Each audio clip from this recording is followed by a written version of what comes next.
ได้สิไปหาเหตุการณ์เหตุงานให้คอยเศร้าเมื่อยก่อนอย่าไปบังคับน้องหลายสร้างมันเถอะนัดเอ้ยเหตุงานส่งน้องเรียนจนจบก็ยังบ่ได้พักอีกเนาะเดี๋ยวมันก็ไปหาเหตุการณ์เหตุงานแล้วล่ะคุณนายมาพอดีเลยคอยขอเงินจัก50แน่เน็ตเบิร์ดสิเติมเน็ตเดี๋ยวอ้ายเอาให้ใส่ประหยัดแน่เงินทองหายากใกล้สิฮอดเวลาเฮ็ดหน้าแล้วนัดเตรียมไปไถหน้าเด้อลูกบอกให้น้องไปซอยข่อยไถหน้าน้ำแน่ให้น้องพักสมองก่อนน้องหากะเรียนจบจังสี่ล่ะสำพ่อมันเฮ็ดหยังบ่เป็นจักอย่างนั่นโอ้ยแดดก็ร้อนงานก็หนักแต่ก็ต้องเฮ็ดเพื่อครอบครัวมื้อนี้บ่ไปเฮ็ดงานบ่พักก่อนเด้อชีวิตบ่ต้องรีบปานนั้นดอกคือสบายแท้เนาะเจ้าสบายไว้ก่อนเดี๋ยวเรื่องงานค่อยว่ากัน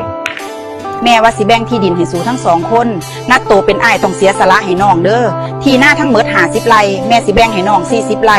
แล้วนัดเอาไป10ไร่เด้อลูกคือแบ่งให้บ่เท่ากันล่ะแม่บัดย่ามเฒ่าย่ามแก่มาแม่สิให้น้องเป็นผู้เลี้ยงดูแม่บ่ต้องห่วงเด้อแม่ข่อยสิเบิ่งเจ้าเองตั้งแต่เรียนแล้วข่อยบ่ได้เรียนต่อเพราะต้องเสียสละให้น้องได้เรียนปัดย่ามแบ่งที่หน้าข่อยยังต้องมาเสียสละให้น้องอีกแบบนี้แม่ฮักลูกบ่เท่ากันแม่คิดมาดีแล้วคันสั่นข่อยก็บ่เอาดอกข่อยเสียสละมาพ่อแล้วข่อยสิไปหาทางของข่อยเองโกอ้ายมึงบ่อยู่แล้วต้องเฮ็ดการเฮ็ดงานเข้าใจบ่ไปเฮ็ดให้มันเมื่อยเฮ็ดหยังก็ขายหน้าเอาเงินมาใส่หน้าตั้ง50ไร่ขายเอาเงินมาใส่จนตายก็บ่เบิดดอกแม่มึงหยุดความคิดแบบนี้ไว้เลยเห็นหน้าเขาที่อ้ายมึงเฮ็ดไว้เป็นใดแน่น้ออ้ายมึงเดี๋ยวเล่าไปบ่รอดก็กลับมาเองล่ะแม่พี่ครับ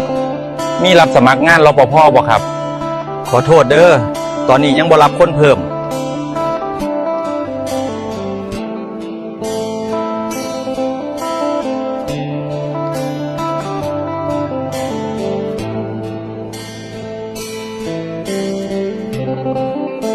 แม่นี่แฟนข่อยออกไปเที่ยวเหรอเด้อสวัสดีค่ะหาการหางานเฮ็ดได้แล้วเงินทองบ่มีแล้วเด้อท่านประธานปีนี้บริษัทเรามีกำไรสุทธิ200 ล้านบาทค่ะทุกคนเก่งมากครับที่ช่วยกันทำงานอย่างหนักเพื่อบริษัทของเราดวงซ้วยคักเสียข่อยขอกู้เงิน5 ล้านเอาโฉนดที่ดินค้ำประกันเอาจัดไปให้มันได้แบบนี้บักหำตาสุดท้ายเทเบิดหน้าตักโอ้ยหมดแล้วบ่เหลืออย่างจักอย่างกูให้เวลามึง7 มื้อเด้อถ้าบ่มีเงิน5 ล้านมาใส่หนี้กูมึงเก็บข้าวของออกจากที่หน้ามึงไปโลดครับเสียแม่ข่อยเอาที่หน้าไปจำนำเล่นการพนันเงินเบิดแล้ว5 ล้านบักลูกสัวกูเบิ่งคนผิดอีหลีแม่ข่อยขอโทษข่อยผิดไปแล้วแล้วมึงกับกูสิไปอยู่หม่องใดอ้ายมึงก็ติดต่อบ่ได้แล้วคงเป็นเวรเป็นกรรมของกูนี่แหละที่เฮ็ดกับอ้ายมึงไว้กรรมมันตามสนองกูแล้วถ้าย้อนเวลาไปได้สิบ่เฮ็ดแบบนี้อีกแล้วข่อยขอบคุณอาชีพพ่อค้าตลาดนัดเมื่อ2 ปีก่อนเด้อที่เฮ็ดให้ข่อยมายืนถึงจุดนี้ได้